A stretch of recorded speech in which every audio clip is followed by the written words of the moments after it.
আমার জন্য কত মানুষ পাগল, আর আপনি, আপনার জন্য আমি পাগল। আপনাকে এত মতো করে বলতেছি, আপনাকে আমার অনেক ভালো লাগে। কেন? আপনার সাথে কি আমি দৈনিক কোনো সম্পর্ক করতে পারি না? না। MMR drama.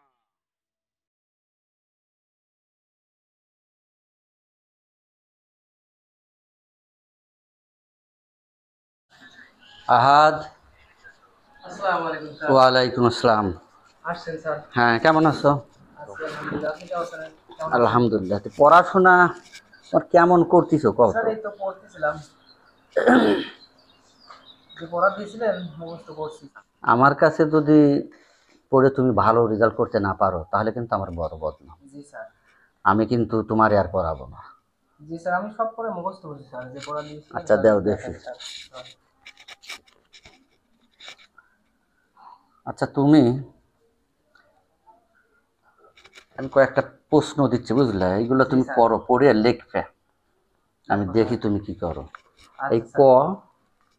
আর এই খ, এই দুটো তুমি পড়ে মুখস্থ করো। আমি আচ্ছা। বলতেছি।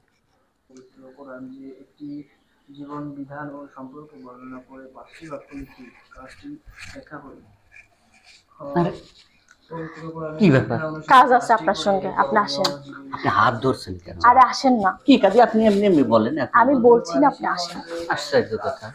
আসেন। কি কাজ?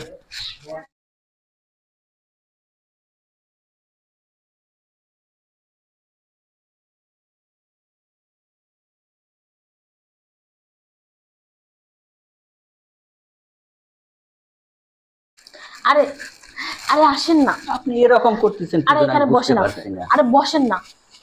আশ্চর্য কথা। কি সমস্যা? কি ব্যাপার ম্যাডাম? আপনি এরকম করে ধরে নিয়ে আসলেন, কি সমস্যা? কি জন্য আনছি?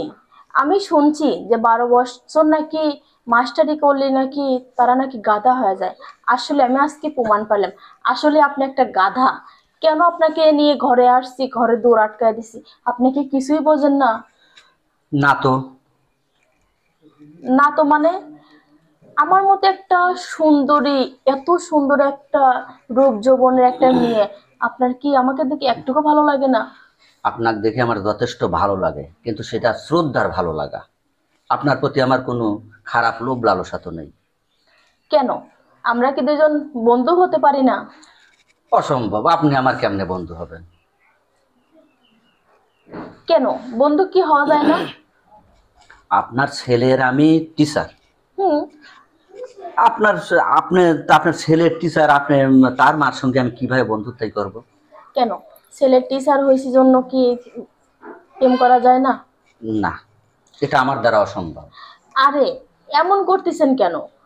আমার জন্য কত মানুষ পাগল, আর আপনি, আপনার জন্য আমি পাগল। আপনাকে এত মতো করে বলতেছি, আপনাকে আমার অনেক ভালো লাগে। কেন? আপনার সাথে কি আমি দৈনিক কোনো সম্পর্ক করতে পারি না? না, এটা আমার দ্বারা অসম্ভব। কেন অসম্ভব? আমি একজন লোকের আমানত কখনো নষ্ট করি না, আর কারো বিশ্বাস আমি ভঙ্গ করতে পারি না। ও আচ্ছা, তাই? তাহলে আপনি আমার সঙ্গে প্রেম করবেন না? অসম্ভব। সিরিয়াসলি করবেন না? অবশ্যই। আপনার সঙ্গে আমি কেন প্রেম করতে যাব? আচ্ছা ঠিক আছে। কি, তুমি কি কথাগুলো শুনছো? হ্যাঁ, শুনতে পারলাম এবং বুঝলাম। আসলে আমি তোমাকে অনেক সন্দেহ করছিলাম। আজ আমার সন্দেহ দূর হলো। আরে বোকা, তুমি বাইরে থাকো, ঠিক আছে? আর যারা বাইরে থাকে তাদের বউকে নিয়ে তো মানুষ এমনিতেই অনেক বাজে কথা বলে। আর বিশ্বাস রাখতে হয় সবসময়, ঠিক আছে? আর যদি তোমার বিশ্বাসই যদি না থাকে, তাহলে তুমি আমাকে রেখে কেন বাইরে গেলে? আমি সব বুঝতে পারছি। আচ্ছা ঠিক আছে, তুমি টিচারের কাছে যাও ফোনটা। আচ্ছা ঠিক আছে, ভাইয়া আপনার সঙ্গে কথা বলবি। আসসালামু আলাইকুম। ওয়ালাইকুম আসসালাম। টিচার, আপনি কিছু মনে করবেন না। আসলে আমি বহুদিন ধরে বাইরে থাকি তো। জি। তো অনেক সময় অনেক কথাই শুনি। এরকম শুনতে শুনতে আমার মনের মধ্যে একটা সন্দেহ বাসা বাঁধে ফেলছিল। জি। তো এই জন্য আপনাকে পরীক্ষা করার জন্য আমার স্ত্রীকে দিয়ে আপনার সাথে অভিনয় করালাম। তো যাই হোক, আপনার কয় টাকা বেতন বাকি, কয় টাকা আছে? আমার 3 মাসের বেতন বাকি আছে। আপনি প্লিজ দয়া করে একটু আমার মেসেঞ্জারে আপনার নাম্বারটা এসএমএস করে দিবেন। হ্যাঁ, আর কিছু মনে করবেন না, আমি জাস্ট আপনাকে পরীক্ষা করার জন্য এই কাজটুকু করেছি। ঠিক আছে, ওকে। আচ্ছা ঠিক আছে, আপনি কিছু মনে করবেন না, আসলে বাইরে থাকে তো অনেক মানুষই অনেক বাজে কথা বলে, এই জন্য আর কি এটা করা। আমার বিকাশ নাম্বারটা কি? হ্যাঁ, আপনার বিকাশ নাম্বারটা দেন। 0172। আচ্ছা ঠিক আছে, ওকে। ওকে, আসসালামু আলাইকুম। ওয়ালাইকুম আসসালাম।